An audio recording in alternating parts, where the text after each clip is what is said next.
Hey everyone, how's it going? Today I'm gonna show you guys how to do the block blast glitch. So as you know, recently it got updated and there used to be glitches where you could do certain moves and certain things, and unfortunately after the update these things are not possible anymore. So what you can try to do instead is just try to fill up as much space as possible. As you can see, I'm trying to fill out multiple rows and lines at once, but I'm also trying to keep enough space, as you can see right over here, so that when I'm given something new, I have entire places where I can put those blocks. Like this, I would say is a bad move, right?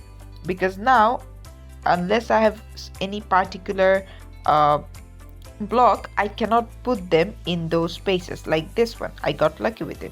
And then this one, as you can see, block blast also does help you to get those tiny things. As you can see, now I have no spot here, right? They've set me up for failure.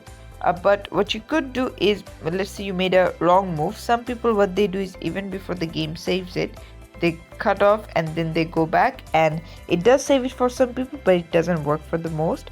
So yeah, this is it for the video. Thanks for watching. Please leave a like and subscribe for more tutorials like this, and I'll see you guys in the next one.